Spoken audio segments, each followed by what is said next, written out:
Hey guys, how are you guys doing today? Listen, I'm gonna just say this. Get up off the couch, get up off the bed, get up, open your windows, okay? Get out the dark room, turn off your TV, open the windows, open the door, let the breeze come in, let the air come in. If you have clutter around you, clean it up.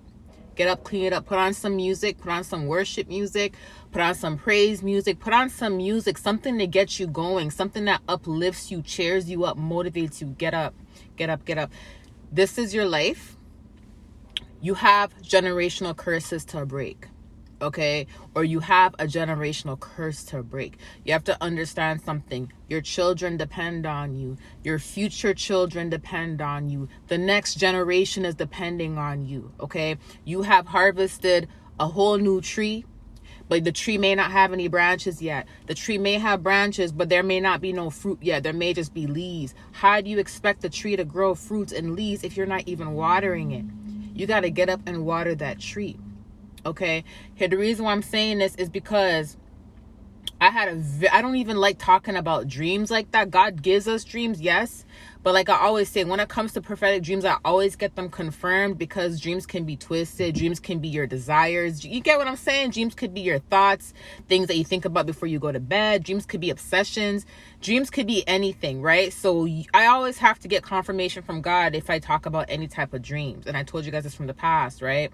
I don't just run with dreams, I don't just run with the first dream I have. I make sure I get confirmation. But I had two prophetic dreams and they were in the same week. And I'm going to talk about the one I had last night. I'm going to talk about the other one in a separate video, but they connect and they're very deep. I want you guys to know something. In this dream last night, I was around a group of people. I was consistently busy. I was working on my skincare stuff and I was packing orders in the dream. And I was in this building, some type of building. There was another room, a lady, and she was doing like fashion. She was working on her fashion clothing and stuff like that. And she looked tired. She looked sleepy. I can tell it was warfare. I can tell that there was something going on with her spiritually. And she didn't want to work. She was just sitting there and she just didn't want to work and she was just chilling back. And I went up to her and I said, listen, I said, your children depend on you. I'm like, I know what they're doing is hard. I know what they're doing is weighing you down. I know it's making you tired. It's making you sleepy. But don't give them what they want. You got to fight through it. And I told her, I said, I fought through it. There was times where I was like a sloth animal. I was dragging my feet just to get up to comb my hair, to do the basic necessities in the house, the basic things. And when I was telling her this, I'm like, you got to fight. I'm like, your children depend on you. The next generation depend on you. I said, you are breaking a generational curse and you have to fight. I know it's hard. I know when they hit you with the magic and all that, it's difficult, but you got to fight. When I told her this, she was like, Steph, I'm tired. I'm tired. And I can tell it was not just physical tiredness. It was not just, I want to sleep. It was, I'm tired of fighting this. I'm tired of the warfare. I'm tired of fighting just to get the basics in life. Just to get the basics. I said, let me tell you something. I fought to get the basics too. I don't even want to go into details, the type of stuff that I had to do and the type of stuff that I had to fight through in the past, because this is not the type of video for that. But I'll say this, I had to fight to get the basics for everything in my life. The basics just to eat, the basics just for us to sleep, the basics of clothes, the basics. Before I got to where I am today, I had to fight just to get the basics, just like everybody else. It wasn't handed to me on a silver platter. It wasn't. It may look like it was, but it wasn't. You get what I'm saying? And I had to fight through those warfares. I had to fight. There was times where I was late bringing my child to school because I had to fight to get up in the morning. You get what I'm saying? And they were hitting me with depression. They were hitting me with stress. They were hitting me with anxiety. They were hitting me with a bunch of stuff at once. On top of that, they were sucking the life out of me, draining the energy out of me. My name was on not one altar, multiple demonic altars. There was goat sacrifices, pig sacrifices in my name. They went to the extreme to take me out because I know some things. Okay? And I was telling her this in the dream, and I was trying to motivate her. And I said, let me tell you something. And I prophesied to her. And I said, you know what? In the dream, I prophesied to her and I said, you're not just a no regular fashion designer.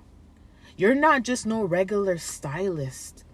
Do you know that you have anointed hands? Do you know where the Lord is gonna take you? Do you know that you are gonna be designing for the biggest of the biggest people out there right now? Do you know how big your name is going to be? Do you know you're gonna be one of the first Black women that has a designer, a top-notch, top brand designer that hits close to the billions? And I prophesied that to her. And I said, you need to get up. Because yes, you're fighting and yes, it's hard. But let me tell you something. You're making it so much easier for your children. You're making it so much easier for the next generation. And when you leave here and you go back home to the Lord, you can rest assured that your kids are well taken care of because you've left a legacy behind. And she was just so tired. It's like I was trying to uplift her and she was just so tired. I knew they were doing something to her. And I remember waking up. I woke up and I was like, Lord, do I say something? And I'm like, let me just wait it out. And I waited it out. You know, I'm like, I'm not in a rush to go post no video today. I'm never in a rush to post videos. Unless God says you got to get this out before 10 a.m. All of them before 10 a.m. When he's specific like that, I'll rush to put it out. But I had to really just sit on it for a bit, you know? And he pushed me just now. And I want to just say something, not just to that woman, but to y'all. Let me tell you something. They do this stuff for a reason. If you were not special and God didn't have nothing important in store for you, do you think they'd be on you like that? Do you think they'd be gang stalking you like that? Do you think they'd be trying to drain your energy like that? Do you think they would try to sabotage your dreams? Do you think that they wouldn't be attacking you if you did not have anything to look forward to? Listen, thieves don't break into empty houses. I heard someone say that before and I love that analogy. I love it because it's the truth. You have to remember something. For them to be going so hard to try to stop you means that there is something big that God has for you. But in order for you to access it, you got to still do your parts in the physical. The Lord is handling the spiritual. You still got to do your part in the physical. Get the basic necessities done. Get up and go for a walk and meditate and talk to the Lord. Walk around trees and talk to the Lord. Walk in the forest and talk to the Lord. Walk by water and talk to the Lord. Put your feet on some grass and talk to the Lord. Go somewhere where you're not in a house, where you're not feeling trapped. Okay? Open the Bible in a park sitting by a tree so you can watch the animals running around you and you can feel free, feel alive. I'm telling you right now, get up out the clutter. If there's some clutter in your house, get it taken care of. Get the organization done now. The more you start moving, the more you become more active, you're starting to fight. Do you know that? Do you know that just by you getting up and taking a shower, washing your face, combing your hair, putting on some lip gloss if you're a female, you know, and tidying up your house and organizing things, do you know that you're crushing the heads of the serpents just by doing that? Do you know that if you start giving yourself a regular routine and you stick to the routine and you wake up every single day at the same time and you stick to that routine, even though you're tired, do you know you're crushing the heads of serpents by doing that? Do you know you're reprogramming your body, you're reprogramming your mind, you're reprogramming your brain, and you're training your body to fight through the warfare? So now your body's going to become accustomed to it to the point where you start doing it without even knowing that you're doing it. Get up. Get up and get things done. The next generation depends on you. Your children depend on you. Your children depend on you. I was talking to God today about the types of thoughts I used to have in the past. I used to tell the Lord, you know, if my kids weren't here, I wouldn't be here. Because the type of stuff that I endured, the trauma, the pain, you know, I helped people build businesses. I helped people build businesses when I didn't even have toilet paper. I didn't even have food in my fridge. And I helped them build businesses. Okay?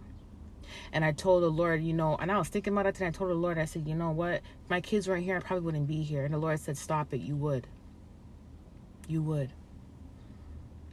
And I'm glad that I'm here and I fought.